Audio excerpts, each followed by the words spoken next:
comment? It was us. We'll take the blame for that one. Me and Jackson just got a good connection, and sometimes, no matter what it is, we're gonna compete. And then, whether it's a minute 30 left on the clock or whether it's first play of the game, it doesn't matter. We're always trying to win, and we got a good look and we check the play. Yeah, we tell each other that if we're gonna be out there, we're gonna play football, and they pressed him. Jackson, I just have one other question. You ran the ball, 10 or 11 times. I only saw you slide on the last one. The first play of the game, you take Alex Howard head on. Is that were you just determined to play the only way you know how in this game?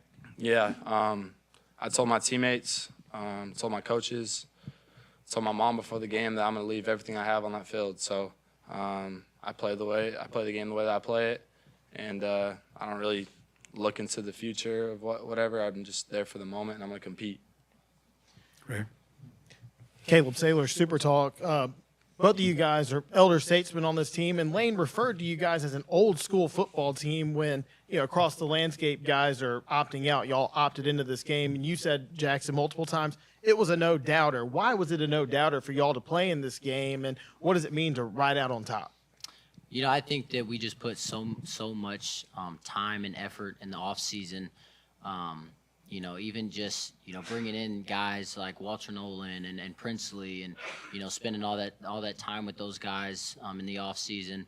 To go out and then not play in the last game, I think that would be almost a disappointment, not to just the fan base, but to us as players and how we are as people as well. Because I know like Jackson's not a quitter, neither am I, and I think that we have a lot of guys like that on the team who aren't quitters, and we're a group of brothers, and I think you really seen that because having pretty much all of our starters out there tonight was huge, and I think that goes to show the culture as well and the brotherhood that we've built here at Ole Miss.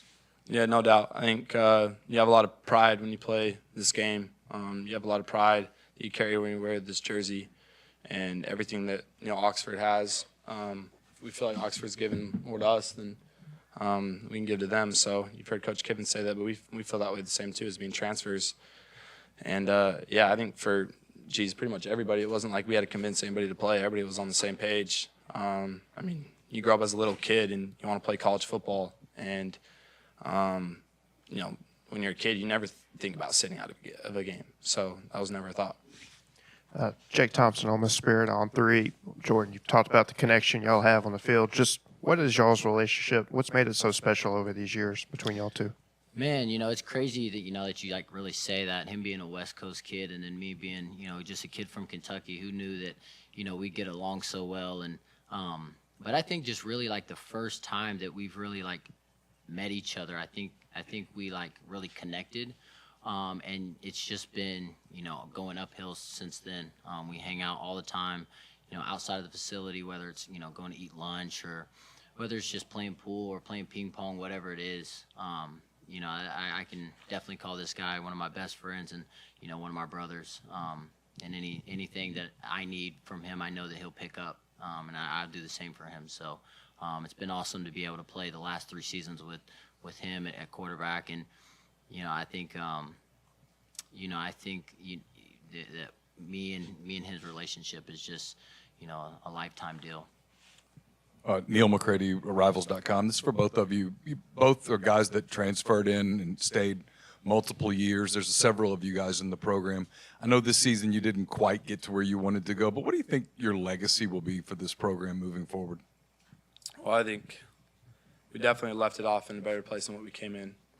I think for like the outside, like you look at numbers, we don't even think of that stuff, but they're there too. But I think that from our experience in Oxford, like the growth, just the environment, the culture itself of bringing people together. It's like a dream playing football at Ole Miss. Like you can go anywhere and everybody's going to know your name. Everybody's going to support you. Everybody's going to have your back, and that's just special. Like you don't get that everywhere, especially where I'm from. Like I didn't experience that at all in my old school, and then coming here, it's just a family, and the state of Mississippi is special. Yeah, piggybacking off of that, man, I think, like you said, Oxford is just an unbelievable town, man. I think you really just do it for the fans. This fan base is, in the past has been, let down several times, and then just being able to, go out there and just wear Ole Miss across your chest just for them, for the little kids in the community. Like, you go out to eat or go to lunch or something like that, and you got little kids that's there just smiling ear to ear just to be able to see you. They might be too shy to come up to you and talk to you, but they're just smiling ear to ear just because they get to see your face. And like he said, you don't get that everywhere. And I was a hometown hero at my last school, and I'd walk into the mall or something like that, and people not even know who I am. And it's not like that in Oxford, and it's special. Michael Katz, Daily Journal.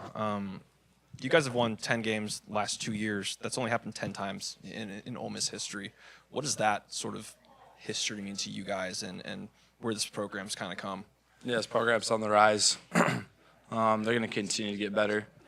And I think it's just a place where people really want to play and be a part of. And there's just a lot of excitement and momentum going for it.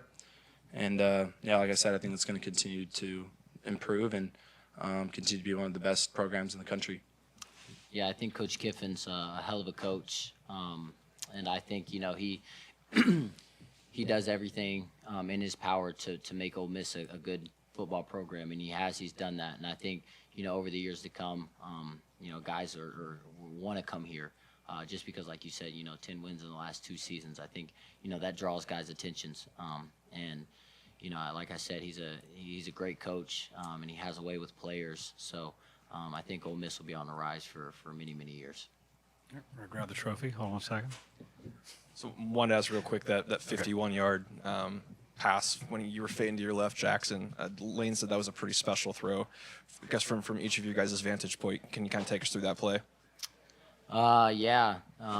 With this guy, you always got to stay alive no matter what, because he's always looking downfield. And I know he runs the ball a lot, but he's always looking downfield to his receivers, and he trusts, his guys all the time. So, I think we pretty much made eye contact, and I see him pat the ball, and I knew he was going to throw it. So I knew it was going to be like across the field throw. So I just had to run under it and go get it. Yeah, post snap, I knew that he was going to be there. I kind of got flushed out of the pocket, and he continued to work with me, and just thought I'd put it out there and see what happened, and he made a great play for me. All the way in the back. Carlo Brown, WCBI Sports. Jackson, for you specifically, you were one of the first guys, if not the first, to come out after the state game and say, hey, I want to finish this. I want to finish what we started. I don't know if you were the head man of recruiting people to come back and play in the final game, but what was that recruitment process like in getting guys to opt in to finish in the bowl game? I didn't feel like I had to recruit anybody. I felt like we were all on the same page. And like I said, you get an opportunity to play football, the game that you love. Why would you not take that opportunity? And, I think that when you go into something, you always want to make sure that you have no regrets about it. And I just saw it as another opportunity to go win a game, go win 10 games this year. We felt like we got snubbed from the playoff. And, when we saw who we were playing, this was the same team that, took SMU to overtime. So I think we all just wanted to, make a statement that we should have been in there. Last question right here. Clayton Freeman, Florida Times. For Jackson, what does it mean right now to know that you're completing your Ole Miss career with the Gator Bowl all-time single-game total yardage record? I mean, 80 years of Gator Bowl football, and you have that record now. Yeah, it's pretty cool. I think I didn't know that. So, just blessed to have the players around me that I do. I have the best teammates in the country, and the best coaching staff who helps put us in position to go execute and make big plays. And I felt like we were in rhythm all night tonight. And it was a lot of fun, and this was a great event. It was an awesome bowl game, and we had a great time. So just really appreciative of the opportunity. Did you feel like 400 yards might be in reach before the game, or was that just something sort of grew over the course of the night? I mean, you don't really think of that stuff before the game, and you just want to go out there and win. I think that's what it all comes down to. All right, thank you, gentlemen. Appreciate it. Appreciate y'all.